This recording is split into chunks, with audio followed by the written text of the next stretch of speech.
Long-time fan. Thank you. I just had a question. With how popular, and actually today's 1 year anniversary of it, Becky Lynch becoming the man, since she's been featured with The Rock, Stone Cold Steve Austin, John Cena, among many others, would she be somebody you would love to have at least a segment with on either Raw or SmackDown, or maybe in the future do some sort of team up featuring Team Dusty with her? Ooh, I like that idea. I would love to team up with her. I feel like we have the same kind of bad AS attitude that like we could kind of like, I think we could have some fun promos of running together and having some fun with the other girls.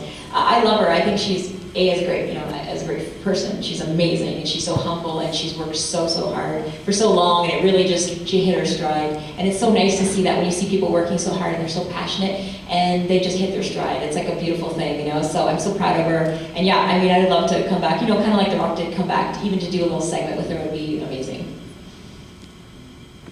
Or maybe perhaps would you like to go against her?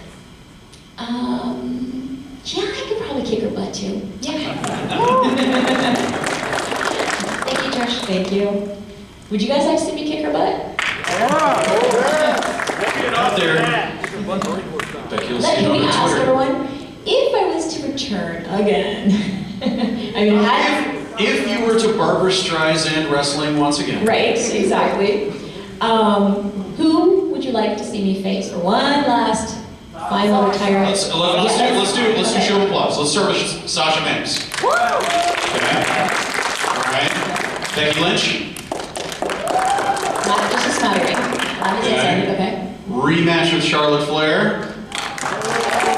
Why? Because you think? I mean, that's a reason for a rematch. Rhea Ripley. What's that? Rhea Ripley. That's what I like to see. That's the match. Okay. Yeah. Anybody else? Anyone else? Alexa Bliss. That would seem like everyone wanted that. It would seem like the dream match for a lot of people. Because, I guess they were going to get the match at Evolution, and the fact that she said she watched me growing up, and that whole thing. But then it would have been great to see you crush your dreams in front of thousands of millions of people. That's right. All right, sir. Two-part Whoa. Sneaks up on you. Two-part question, actually. It's more like the moment of when you found out you were selected for the Hall of Fame, your moment, your feelings and thoughts, all that happened, and tell us about that, how that whole weekend was for you. That's You were the youngest ever inductee when you were growing up. Yeah, I was, yeah. Well, it's funny because I think, me saying that point is because you look at the Hall of Famers, you're like, I remember him when blah, blah, and it kind of was sort of fresh. I mean, it had been 5 years since I retired, so, and I was honored because I remember, who called me? Kevin Dunn, we know he's executive producer. He called me, he and I are good friends, and he called me and said, so, what we'd like to do, and I was like, wow. So basically it was like the first woman of my generation going in, so that was very special. And here this fetus creeping up again. I'll tell you why the fetus creeps up again, because I was pregnant, right? I just found out I was pregnant.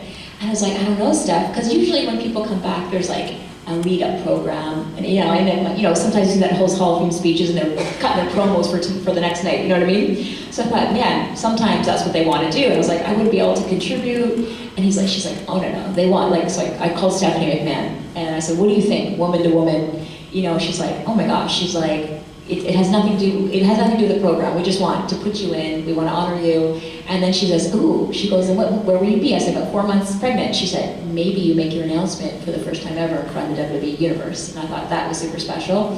And yeah, so I got to do that. And of course, as when you're working all these years, it's you want to be remembered for what you've done. And getting the nod to be in the WWE Hall of Fame is certainly like a nod from your colleagues and your coworkers and the people, and it's a nod to your contribution. So I mean, I was totally honored, and it was a very special weekend. I had my friends and family there, and the beautiful crowd, and MSG was amazing, especially when they did the heel turn, my husband's heel turn moment. That was fantastic. They booed the heck out of my husband. And do you remember that moment? Yeah. So Ron was like, are you upset about that, bro? Like to my husband, because then so in case you don't know the moment, basically I announced, I said thank you. No, I was saying thank you to my mom and all these people, and people are, that's lovely, and they're clapping. And I said, and I want to say, thank you to my husband. And the whole crowd goes, boo! I was like, oh my God, like that. Like they were booed and like got booed out of MSG, right? And I was like, whoa. And I was like, I had to be like, guys, don't do that. Like, it's gonna hurt his feelings. Like it was really bad. To the point where I knew I was going to make my pregnancy announcement, and I get it. Like they're like, oh, she's hot. I don't want her to be taken. I guess that's what it is. But when I thought if I made my pregnancy announcement, I'm like, are they going to boo a baby? Well, it's New York. They're a tricky crowd, right? Only you can juice a crowd into booing a baby. But they did. They and it's a funny thing because then Ron's heel turn changed to babyface because then he was obviously responsible for said baby, and so then he was like, and then they chanted Ron after that. So that was a fun night. And so Ron, people guys saying, are you upset about that? I mean, that must have been brutal. That's brutal, eh? And then I said, you know what? I said a lot of people work their entire career to get booed out of the building at MSG. So take that moment. And so yeah, it was pretty cool. Thank you. Thanks. Hey. Hello, Ms. Trish. How are you today? I'm good. How are you? I'm doing great, thank you. Look, before I answer a question, I heard that you were talking about that you used to work for Disney. You said that earlier with Mono, right? Uh-huh. So here's one thing. I got a little voice impression for you, if you like it or not, or so. I would love it. Yeah. Okay. Who are you doing first? Okay, look. Here I got it. Gosh, hi everybody, here's your old pal Mickey Mouse here. Oh boy. That's pretty good. Who's my pal, Who's my pal? That's pretty good, man. A few years ago, we had Nolan North from the Uncharted series out, and he auditioned for that part. Your Mickey Mouse is better than Nolan North. Oh, great. thank you. Yeah. Well, thank you, sir. Here, best friend Goofy here. Oh. That's great. Yeah, nobody tell Bill Farmer that you're after his job. Goofy is alive and well, and if anything happens to him, we know who to come for. You know who to call. Do you do only Disney? I can do a lot more, man. I mean, just saying. Hey, best friend Rick around here. Yeah. I'm gonna wreck it. Put together a tape, man. Yeah. Put together a tape, put it out there. You have a question? Yes. All right. Yeah. I have a question. Reenact the three Disney Musketeers, or something, but go for it. Okay, well, I'd like to know, ma'am, did you enjoy yourself wrestling in the matches back in your days when you first got me into wrestling, and did you enjoy kicking everybody's butt? No, I hated it. It was so boring. So boring. So boring. Of course I loved it. I got to travel the world. I got to meet my fans. I got to wrestle with some of the people that I watched growing up, some of my heroes. I was really lucky. Like I said, it was a special time in wrestling, and I think the amount of superstars that were performing at the time is just, we'll never have that again, Were there any cases where you got starstruck working with somebody, meeting somebody in the locker room for the first time?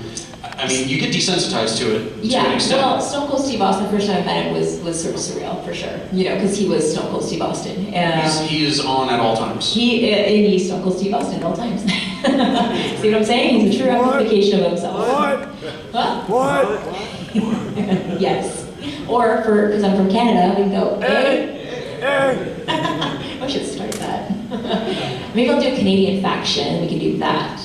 Just thinking out loud. Anyway, I had a blast. Best years of my life. Traveled the world. I was 24 years old at the time. I was just like, what kid is doing this at 24 years old? By 30, I had done a career. I was retired, and I was like 30-year-old woman who had an amazing career under her belt, and then settled down, got married, and here we are today. So yes, it was great. Thank you so much, ma'am. What's going on, Trish? What's up, Rob? I may not remember every match that you ever had. What? Sit down. I'm sorry, due to my military service. Fine. Well, I think it was when Mickie James first came into WWE, and the storyline was she was stalking you. Mm-hmm. That was always one of my favorite moments. Yeah. But in your mind, what was one of your most iconic matches and moments during your entire career? Oh, man, that's such a hard question. I get asked that, and it's very hard to find one. Is there a difference between having that kind of feeling in the ring, in the moment, and seeing and maybe just after the match or looking at playback? Is there a differentiation for you where you feel in the moment, in the match itself, that this is one of those big things? Yeah, I think it's kind of, you feel it during the match, you know, like, I'll tell you, probably, you mentioned Mickie James, her and I's match at WrestleMania 22 was, like, it was such, we were just at a great point with the women's, I don't want to say evolution, can I say that, back then? You know, we got to the point where we were, like, a viable part of the divisions, like, there wasn't just the women's matches, we were, like, part of the show. And our pay-per-view match, the WrestleMania match, was like a big. It was one of the most, I believe, one of the most talked about matches on the card. And the reaction from the crowd, like that spoke volumes, right? And it was just like the fans were just along for the ride. It was like at that point it was like about 6 to 8 months of a storyline, which is unheard of. Currently, of course, certainly unheard of. But back in the day, it wasn't. They didn't have storylines that went on like that. But we worked really closely with our writer, and we made the storyline go on, and it had like it was like a real Hollywood storyline with ebbs and flows, and took us on a nice story arc. And so I think that match was like it just was like the culmination of that amazing journey that we took for storyline to character development, and it meant a lot because we knew we really had the audience. I think that was the first time. At that point, the women, you really saw them come along on the ride, stick with us for the whole ride, and then just get with, they were just so with us during that WrestleMania match. And one of my favorite storylines, and love Mickie James to death. So that was something we knew was really special. Of course, a bittersweet moment for me was my Unforgiven match when I retired. That was obviously really special. It was bittersweet because I knew I'm having this amazing moment, but yet I'm leaving tomorrow. But I got to face my bestie with, a rival that I had been, rivals with for my entire career. Our careers ran parallel. Sometimes we teamed up, most times we were against each other. So to face off against her was like really iconic. And to be in hometown Toronto, it's always special to do it in front of your family and friends and be able to see them afterwards and live that with them. So those are kind of the two that stand out for me. And then I would say like my match with Charlotte recently was something that, I'll never forget that feeling. I'm getting goosebumps thinking about it now. Outstanding. Thank you. It was amazing. And I was just glad that, my body kept up with me. Because, I was like, okay, I've been in a singles match, guys, get this, for 13 years, had 2 babies, and I'm like, I'm gonna go have a singles match. I'm just gonna pop in there. So it could have been horribly wrong, could have gone horribly wrong, and it could have been like, well, there was the legacy. But it went well, and I was very happy, and I thought the fans were with it, and the story going into it, and I thought it was a really special and iconic moment to have one generation facing another, 2 of the most decorated